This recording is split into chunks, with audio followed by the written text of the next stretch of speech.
yang menentang Tuhan. Mana Tuhan tu? Kata sebagian orang, mana Tuhan? Tengoklah, perhatikan baik-baik. Kami sedang berzina ni. Coba berkata. Sama persoalan yang sekarang terjadi. Memang tidak Fir'aun, tapi karakternya sama-sama saja. Apa kata dia? Wahai manusia, perhatikan, kami sekarang sedang di neraka, kata dia. Di sini tidak panas-panas betul kok. Jadi yang punya banyak maksiat di bumi, datang, ayo kalian yang punya banyak maksiat nanti bareng dengan kami ya di neraka. Insya Allah mereka di neraka itu. Insya Allah mereka di neraka itu. Sampai mereka bertobat. Baik Bapak Ibu sekalian yang berbahagia, di dalam Al-Quran, di dalam surat Az-Zukhruf ayat 54, Allah berkata, atau Allah berfirman, kata Allah di dalam ayat yang ke-54 dalam surat Az-Zukhruf. Kita mulai dari ayat yang ke-51. A'udzu billahi minasyaitonir rajim. Bismillahirrahmanirrahim. Wa nada fir'aunu fi qaumihi qala ya qaumi alaysa li mulku misra wa hadhihi al-anhar tajri min tahti afala tubsirun am ana khairun min hadzal ladzi huwa mahinun wala yakadu yubayyin falaula ulqiya alaihi aswiratun min dhahabin aw jaa ma'ahu al malaikatu muqtarinin fastakhaffa qaumahu fa'ata'uhu innahum kanu qauman fasiqin falamma asafuna ataqamna minhum fa'aghraqnahum ajma'in faja'alnahum salafan wa mathala lil akharin. Surat Az-Zukhruf ayat 51 sampai 56. Judul kita pagi ini adalah Fir'aun zaman di akhir zaman. Fir'aun di akhir zaman. Dalam beberapa literatur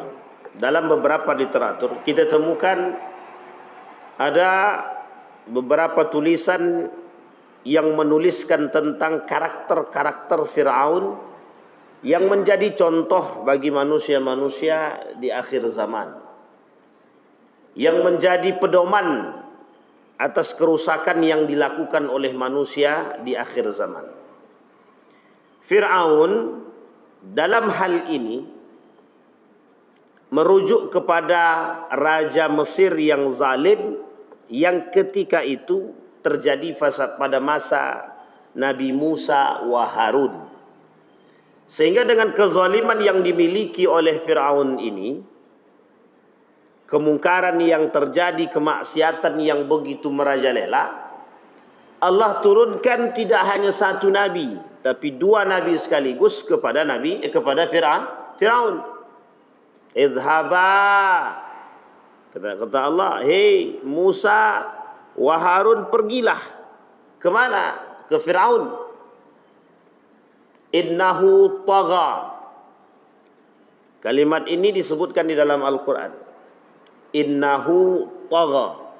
Kalimat tagha ini Allah sebutkan di dalam Al-Quran. Bahkan cerita tentang Fir'aun ini sendiri setidaknya ada 74 ayat yang berbicara. Nanti kita kupas satu persatu. Dari sekian banyak ayat tersebut, mana yang berbunyi akan karakter daripada Fir'aun itu sendiri. Kemudian kata Allah, hei Musa dan Harun pergi ke Fir'aun. Dia sudah terlalu melampaui batas. Di dalam Al-Quran ada dua karakter yang melampaui batas. Ada tiga kalimat yang melampaui batas yang Allah sebutkan. Kalimat pertama, orang yang melampaui batas sampai mengaku diri dia Tuhan, itu kalimat yang digandeng tagha. Tagha ini kesombongan yang melampaui batas sampai mengakui diri dia Tuhan. Yang pertama, maka kalimatnya tagha. Jadi kalau ada orang yang mengakui Tuhan, mengaku diri dia Tuhan, tapi kalau tak sombong tidak, cuma ngaku Tuhan aja. Tapi kalau udah ngaku Tuhan itu mesti sombong sudah. Tagha kalimatnya.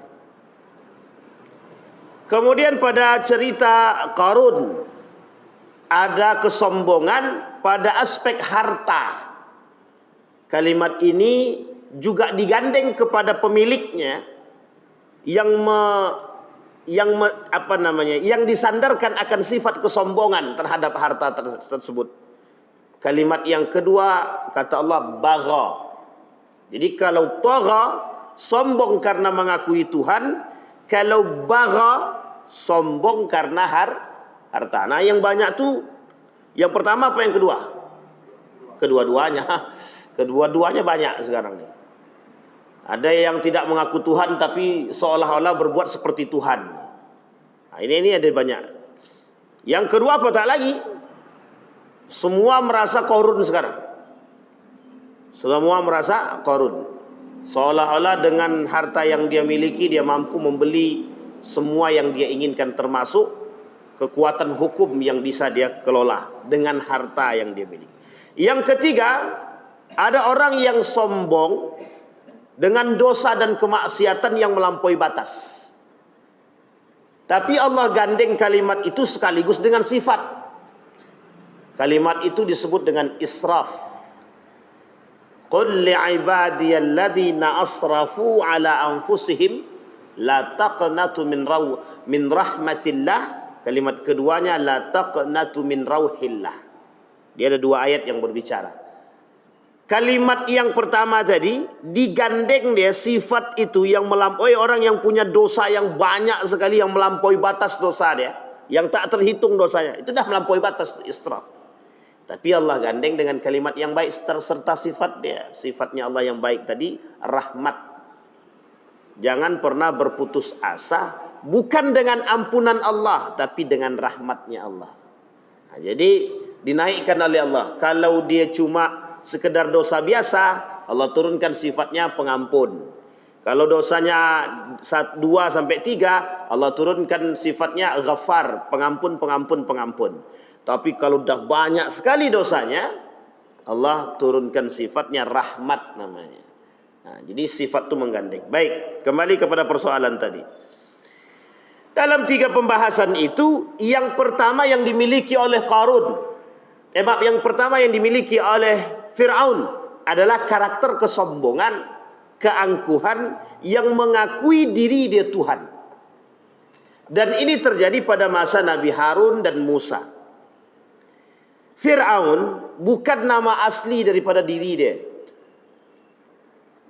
Nama lain daripada Fir'aun itu adalah nama lain daripada raja-raja Mesir. Sehingga ada kemungkinan, ada beberapa kemungkinan itu, Fir'aun itu ada yang baik, ada yang tak baik. Fir'aun pada masa Nabi Yusuf alaihissalam, raja Mesir, itu baik, sangat baik sekali. Sampai Nabi Yusuf diangkat menjadi bendahara negara. Termasuk ketika itu dia kata bahwa kebahagiaan kami adalah terhadap datangnya Nabi Yusuf beserta dengan ayahnya yang bernama Ya'qub alaihissalam. Jadi 2 nabi sekaligus pada masa itu yang membersamahi keberkahan daripada Mesir itu sendiri. Nabi Yusuf, kemudian Ya'qub alaihissalam, Nabi Ya'qub alaihissalam. Tapi Fir'aun yang kita sampaikan dalam Al-Quran ini, karakter ini, itu adalah karakter Fir'aun yang ada pada masa Nabi Musa. Mengapa Allah tak sebutkan nama lengkap dia? Karena karakter ini, kata para ulama-ulama Al-Quran, ulama-ulama tafsir, penyebutan karakter ini tanpa menyebutkan nama asli, itu menyebutkan bahwa akan terjadi pengulangan kejadian dan karakter itu sendiri. Kita ambil contoh Maryam. Maryam itu melahirkan tanpa suami atau tanpa laki-laki? Tanpa suami apa tanpa laki-laki? Sama aja kan, suami dan laki-laki. Dia ada perbedaan, ada perempuan melahirkan tanpa laki-laki atau tanpa suami itu, yang pertama disebabkan married by accident atau memang lahir hamil di luar nikah. Hamil di luar nikah. Tapi kalau Maryam tidak, tanpa disentuh oleh laki-laki, disebutkan nama dia kejadiannya Maryam, maka kejadian ini tidak akan terulang kembali. Tidak akan terulang lagi. Ada enggak yang lahir tanpa disentuh laki-laki? Ada enggak wanita yang hamil tanpa disentuh oleh laki-laki sekarang? Tidak ada. Tapi kalau perempuan hamil tanpa suami, banyak. Nah, itu yang disebut dengan kejadian itu. Maka ketika ini dalam aspek kaidah tikrar, pengulangan itu, kalau disebutkan nama, ada kemungkinan besar tidak akan terjadi. Makanya ketika Ali ditanya, keajaiban ketika Ali bin Abi Thalib ditanya tentang kejadian-kejadian yang lahir tanpa disentuh itu, kemudian ada keajaiban yang terjadi di dalam Islam itu seperti Nabi Isa alaihissalam yang bisa berbicara di waktu masih bayi untuk membuktikan akan kenabian yang diberikan semasa dia bayi. Nabi Muhammad, Nabi pada umur 40 tahun. Nabi Isa ketika kecil, bayi, itu sudah bisa membuktikan kenabian dia melalui lisan dia sendiri ketika terjadi fitnah terhadap ibunda tercinta Maryam. Dan itu disebutkan langsung nama Maryamnya. Maka kejadian ini tidak akan terulang lagi. Tapi kalau seandainya hamil luar nikah kan banyak ya. Itu menjadi sebuah tren sekarang. Jadi trennya Eropa berhubungan badan. Jadi ada seorang wanita punya banyak suami, itu biasa. Kalau di Eropa itu biasa. Kenapa? Karena ini sudah menjadi sebuah kebiasaan tradisi. Bukan tradisi tapi menjadi sebuah kebiasaan. Sehingga kalau Bapak Ibu tanya, perempuan-perempuan itu sebagian ya, itu tanya, sudah berapa kali berhubungan badan? Oh, sudah tak terhitung, sudah banyak laki-laki. Coba bayangkan. Dan itu mereka bangga, biasa-biasa aja itu. Nah, itu yang mau diadopsi oleh orang-orang wanita-wanita yang westernisasi di Indonesia ini. Orang wanita-wanita yang tercampur pemikirannya dengan budaya-budaya barat. Jadi seolah-olah, mohon maaf ya Bapak Ibu ya, meskipun tidak semuanya ya, tapi sebagian di antara para artis itu coba lihat, seolah-olah berhubungan badan itu tidak ada dosanya bagi mereka, biasa aja gitu. Kalau udah jadi seperti itu tuh seolah-olah sudah berapa kali berhubungan badan, oh udah tidak terhitung. Jadi bangga dia melakukan perbuatan tersebut tuh bangga. Berzinah tuh bangga. Makanya ada istilah itu, kalau suka sama suka itu tidak zina, kata dia. Kalau suka sama suka meskipun tidak nikah itu tidak zina. Yang zina tuh kalau pemerkosaan, kata dia. Nah, itu yang merepotkan kita tuh yang seperti itu, pemikiran seperti ini. Nah, Bapak Ibu sekalian yang berbahagia, ini yang kemudian terjadi. Maka kalimat yang sederhana itu disandarkan. Kesombongan Fir'aun pada masa itu sudah mencapai pada puncaknya. Sehingga sengaja Allah tidak sebutkan di dalam Al-Quran nama dia, nama aslinya, untuk mengulang kejadian itu. Dan ternyata itu kejadian terjadi. Seorang Qaddafi yang dianggap Fir'aun oleh sekelompok orang, dianggap Fir'aun. Kalaulah ada Fir'aun masa dahulu, mesti akan ada Fir'aun yang akan datang. Makanya kenapa nama Fir'aun itu tak disebutkan nama asli, karena akan terjadi pengulangan. Kita lihat karakter dia, karakter Fir'aun yang terjadi di akhir-akhir ini. Salah satu sifat-sifat Fir'aun yang Allah sebutkan di dalam Al-Quran, yang pertama dalam surat Ad-Dukhan, yang artinya begini: dan sesungguhnya Fir'aun itu benar-benar telah berbuat sewenang-wenang di bumi. Kita lihat dalam surat Ad-Dukhan itu, sungguh dia adalah orang yang sombong, termasuk orang-orang yang melampaui batas. Ini kalimatnya melampaui batas yang Allah sebut tadi, tagha. Kemudian kata Nabi dalam hadisnya, Tidak akan masuk surga. La yadkhulul jannah man kana fi qalbihi kibrun.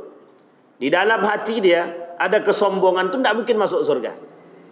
Sekecil apapun kesombongannya, dalam hati dia tidak akan masuk surga. Nah, kalimat yang pertama, sifat daripada Fir'aun itu adalah congkak. Congkak, angkuh. Kita lihat keangkuhan yang seperti apa yang dimiliki oleh Fir'aun. Melakukan sewenang-wenang di muka bumi ini. Nah, kita konversi keadaan. Ini tidak cocokologi ya, tapi ini konversi keadaan. Kita lihat siapa orang yang paling bisa berbuat semenah-menah di muka bumi ini sekarang. Yang bisa membeli kekuasaan. Yang bisa membeli hukum. Yang bisa membeli semuanya, kekuatan.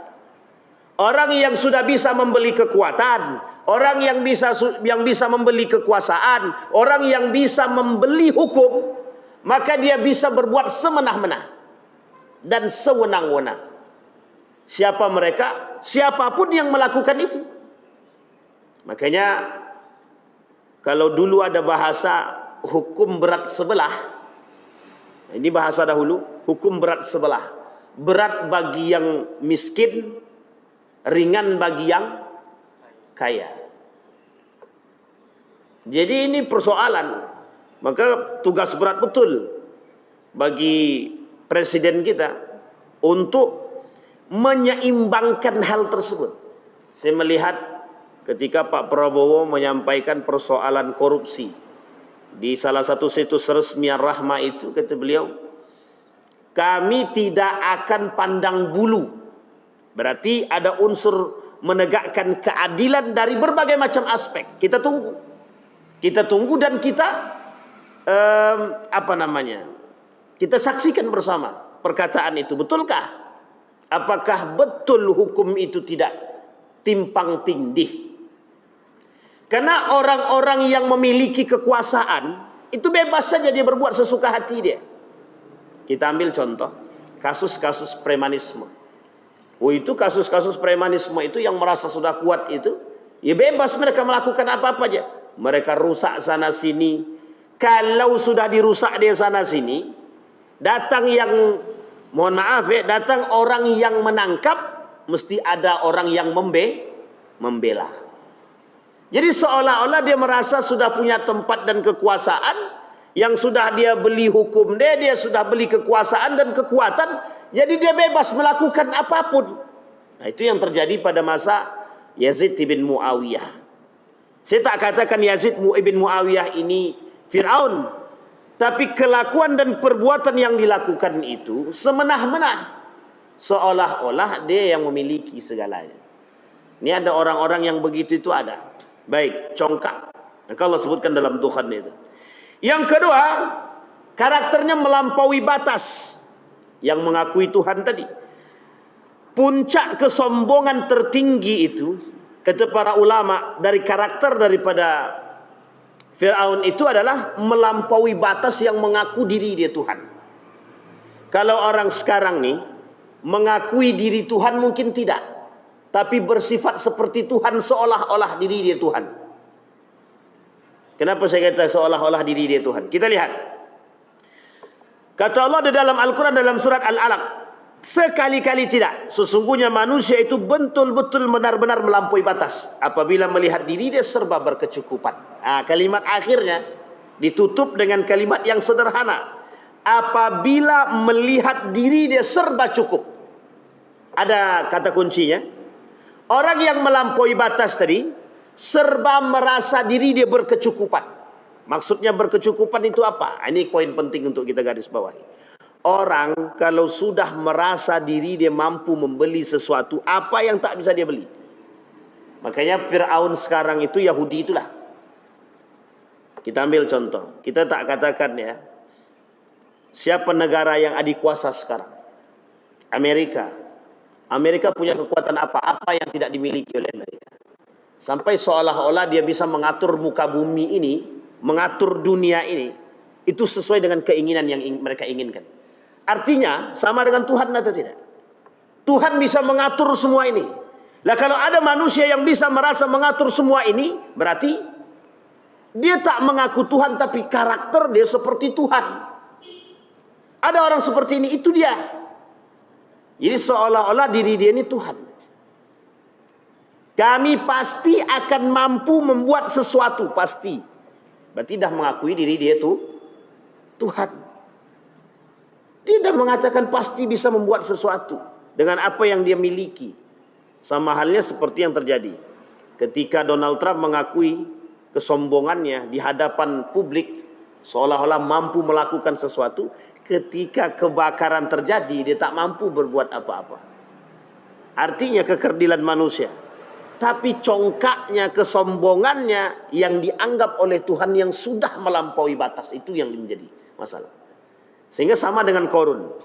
Ketika Korun melampaui batas tertinggi kesombongannya, apa yang tak bisa dibeli oleh Korun? Tak ada yang tak bisa dibeli. Pulau pun bisa dibeli. Indonesia ini bisa dibeli oleh Korun. Cuman waktu itu Indonesia belum ada. Apa yang tak bisa dibeli oleh Korun? Semua bisa dibuat oleh Korun. Tapi puncak tertinggi daripada perbuatan Qarun tadi, Allah benamkan. Nah, sekarang perhatikan baik-baik. Ini kaidah. Ketika puncak kesombongan itu sudah sampai pada tingkatannya yang tertinggi, itu mesti tinggal tunggu kehancurannya. Kita kasih kaidahnya. Dalam beberapa kaidah itu begini. Kalau kesombongan itu sudah sampai pada tingkat tertinggi, maka tinggal tunggu satu saja. Akan terjadi kehancurannya. Kita ambil contoh sederhana kaidah. Ada orang kaya, congkak, sombong, angkuh dengan harta yang dia miliki. Dia merasa bisa membeli sesuatu. Maka ada keresahan dalam diri dia yang tak akan pernah dia bisa temukan kecuali dengan hati yang salim, hati yang baik. Itu tinggal tunggu saja itu. Contoh kerusakan yang akan terjadi. Anak-anak berkelahi dengan persoalan harta. Dan ini terjadi sangat terjadi. Banyak contohnya orang kaya yang punya harta yang sombong, tahu-taunya generasi yang dia tinggalkan hancur. Ada orang kaya, sombongnya na'udzubillah, sekali Allah bakar semua harta, habis. Miskin mendadak. Kalau bahasanya dulu ada kaya mendadak, sekarang juga ada namanya bahasa miskin mendadak. Kapan itu? Ketika Allah benamkan, ketika persoalan Qarun. Ketika persoalan orang kaya yang Allah benamkan. Banyak, Pak. Jadi mudah bagi Allah membalikkan, itu mudah sekali. Hitungan menit, hitungan detik bisa Allah lakukan. Coba bayangkan, ini kejadian nyata. Seorang anak yang tidak dididik pada agama dan orang tuanya memiliki kesombongan harta seolah-olah dia punya. Meninggal dia, anak dia berkelahi. Belum dikuburkan mayat ini lagi, anaknya dah berkelahi persoalan harta. Coba bayangkan. Perkelahian persoalan harta menyebabkan kemiskinan pada diri dia. Gimana tuh nasibnya mayat itu tadi itu? Coba bayangkan, jenazahnya belum dimasukkan, orangnya sudah berkelahi. Baik. Di dalam surat Az-Zukhruf ayat 54, karakter yang ketiga daripada Fir'aun, selalu meremehkan rakyat. Ini saya kasih contoh. Rakyat itu cuma menjadi bahan. Dalam bahasa lain begini, karena Fir'aun ini raja, jadi rakyat itu mau tidak mau wajib ikut kata-kata dia. Fa'ata'u, wajib kalian taat padaku. Kalau tak taat, itu kata Fir'aun. Diambillah dua manusia. Yang dua manusia tadi dalam Al-Quran Allah sebutkan, dihadirkan di hadapan Nabi Musa. Kau perhatikan baik-baik, kata dia. Aku bisa menghidupkan dan aku bisa mematikan. Cuma yang tidak ada dalam fikiran Fir'aun ketika itu, menghidupkan yang mati ini tak bisa. Dia ada dua orang, dipanggil dua orang. Kalau kau tak percaya, perhatikan baik-baik. Yang satu dibunuh sama dia, yang satunya lagi dihidupkan. Dalam arti kata dihidupkan, dibiarkan hidup. Cuma yang tak kefikiran oleh Fir'aun ketika ditantang itu, bisa tidak menghidupkan yang tadi sudah mati tadi? Itu tidak bisa dia. Jadi ada celah kelemahannya. Saking sombongnya Fir'aun, dia bilang sama Haman begini, Ya Haman ibni li sarhan la'alli ablughul asbab as-samawat. Kata dia kepada Haman itu, Haman ini asistennya Firaun. Apa kata Firaun kepada asisten terbaik ini? Bangunkan aku bangunan yang tinggi sampai ke langit. Aku pengen tahu Tuhannya Musa itu yang mana. Coba bayangkan tuh. Ini sama seperti kejadiannya Nikita Mirzani. Tersebut pula namanya, tapi tak apalah. Kan waktu itu yang menentang Tuhan. Mana Tuhan tuh? Kata sebagian orang, mana Tuhan? Tengoklah, perhatikan baik-baik. Kami sedang berzinah nih. Coba bayangkan. Sama persoalan yang sekarang terjadi. Memang tidak Firaun, tapi karakternya sama-sama saja. Apa kata dia? Wahai manusia, perhatikan, kami sekarang sedang di neraka, kata dia. Di sini tidak panas-panas betul kok. Jadi yang punya banyak maksiat di bumi, datang, ayo kalian yang punya banyak maksiat nanti bareng dengan kami ya di neraka. Insya Allah mereka di neraka itu. Insya Allah mereka di neraka itu. Sampai mereka bertobat kepada Allah. Jadi seolah-olah ada orang-orang yang menentang Tuhan dengan demikian. Sama seperbuatannya Qarun begitu, Firaun begitu. Tolong bangunkan aku bangunan yang tinggi, aku pengen lihat Tuhannya Musa. Mengapa Nabi mengatakan melarang bangunan yang tinggi itu? Kenapa Nabi katakan tanda akhir zaman itu adalah ketika melihat bangunan yang tinggi lebih tinggi daripada menara masjid? Itu sebenarnya bahasa kiasan, Pak. Apa maksudnya? Congkaknya manusia kelak itu akan berada lebih tinggi daripada Tuhan. Congkak dan kesombongan manusia seolah-olah mampu berbuat sesuatu. Maka mohon maaf Bapak Ibu, kita lihat sekarang perkembangan teknologi itu sangat-sangat canggih. Ada batasnya, sesuatu itu pasti ada batasnya. Nanti batas tertinggi, hancur itu semuanya Allah matikan. Uniknya, ketika semua listrik ini mati, satu pun daripada alat elektronik itu tak ada yang mampu berkomunikasi. Tak ada satu pun. Kita ambil contoh, mati lampu, siapa yang stres? Semua stres. Sampai bingung tukang PLN itu mau kemana dulu. Itu semua hampir gila tuh Pak. Menjadi sebuah kebutuhan yang tidak bisa ditinggalkan. Bayangkan. Itu kebutuhan yang sangat terikat hari ini. Zaman dulu lampu itu tak ada. Yang ada lampu strongking. Coba lampu strongking. Orang buat pakai korek api, hidup selesai. Bisa hidup dia bisa. Bisa tidur bisa. Orang sekarang tidur harus pakai lampu, ada AC, ada kipas. Dulu orang ngipas badan tuh pakai tangan aja, Pak. Anak dia tidur. Sekarang enggak. AC mak, tak sanggup, tak bisa tidur. Frustasi orang tua, langsung stres. Aduh stres. Itu baru tak punya lampu. Sengaja hari ini manusia berkebutuhan, sangat butuh kepada teknologi, cahaya, matahari segala macam. Dibuat pertumbuhan yang sedemikian rupa. Pada puncaknya Allah matikan semua. Disitulah akan kelihatan mana yang beriman, mana yang gila. Mana yang betul-betul beriman dan mana yang tidak. Orang beriman tidak akan pernah gila dengan hal tersebut. Karena dia tahu mana dasar dia, mana kembali dia, harus kemana arah dia. Tapi sekarang kita lihat, begitulah keadaan manusia sekarang. Maka tak salah ketika kondisi hari ini itu sangat-sangat membuat kita khawatir dengan keadaan yang akan datang. Yang beriman, ingat kalimatnya, yang beriman.